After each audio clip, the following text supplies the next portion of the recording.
ओशो और मां आनंद शीला की मुलाकात। शीला का जन्म 1950 में वडोदरा गुजरात में हुआ था। 18 साल की उम्र में वे अमेरिका पढ़ाई करने गई। 1972 में भारत लौटकर पहली बार ओशो भगवान श्री रजनीश से मिली। ओशो के विचारों और व्यक्तित्व से इतनी प्रभावित हुई कि सब छोड़कर उनके साथ जुड़ गई। 1981 में ओशो के अमेरिका जाने के बाद शीला को उनकी निजी सचिव और आंदोलन की मुख्य प्रवक्ता बना दिया गया। अमेरिका के ओरेगन राज्य में ओशो के अनुयायियों ने 64,000 एकड़ जमीन खरीदी और वहां रजनीशपुरम नाम का एक शहर बसाया।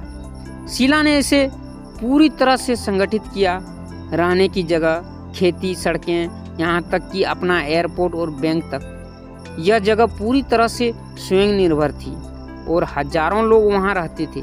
लेकिन स्थानीय अमेरिकी लोग और सरकार इस शहर को पसंद नहीं करते थे, क्योंकि उन्हें लगता था कि यह बहुत तेजी से बढ़ रहा है और कानून तोड़ रहा है।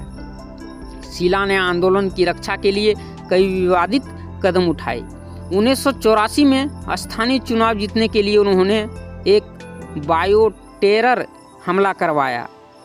सलाद बार में सेल्मोनेला बैक्टीरिया मिलाकर 750 लोगों को बीमार किया। उन पर हत्या की साजिश, धोखाधड़ी और जासूसी करने की भी आरोप लगे। 1985 में ओशो ने सार्वजनिक रूप से शीला पर भ्रष्टाचार और अपराध के आरोप लगाए। शीला यूरोप भाग गई, लेकिन बाद में अमेरिका में गिरफ्तार हुई।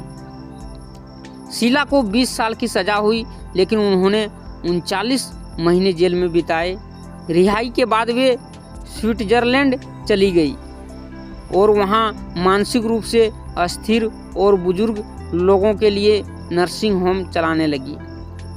उन्होंने कई किताबें लिखी, जैसे डोंट किल हिम, जिसमें उन्होंने अपनी और ओशो की कहानी अपने दृष्टिकोण से बताई। 2018 में नेटफ्लिक्स की डॉक्यूमेंट्री वाइल्ड वाइल्ड कंट्री आने के बाद शीला फिर से सुर्खियों में आ गई।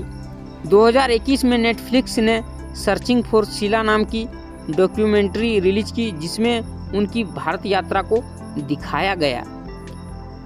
मैं मां आनंद शीला की कहानी इसीलिए बताया कि वह इतना महान संत के पास रहते भी अछूती रह गई। बताओ, सारा जगत बदल गया, पर मां आनंद शीला नहीं बदल पाई। उसने बायोटेरेटिक हमला करवाई। उन्होंने अपना एक संगठन बनाने के लिए गलत कदम उठाए, जबकि भगवान ओशो का कोई ऐसा विचार नहीं था।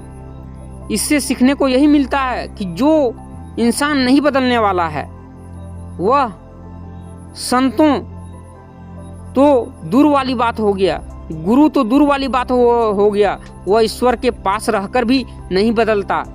जैसे महाभारत में गौरव नहीं बदले, खुद कृष्ण के पास उठते बैठते थे, कृष्ण के साथ उठते बैठते थे, वह बदल नहीं पाए। चलो, रामायण में, रामचरितमानस में तो रावण राम से दूर था, लेकिन सारा कौरव और सारा पांडव तो कृष्ण के साथ था। वो हमेशा एक दूसरे को जानता था, तो भी नहीं बदला। तो संतों से और गुरुओं से क्या बदलेगा यह संसार? जिसको बदलना है वो अपने माता पिता से बदल जाता है, अपने छोटी छोटी बातों को पढ़कर बदल जाता है, या प्रकृति को देखकर, प्रकृति से सीखकर बदल जाता है। और जो नहीं बदलने वाला है इस संसार में, उसको कोई नहीं बदल सकता। आज इतना तक ही। जय श्री कृष्ण।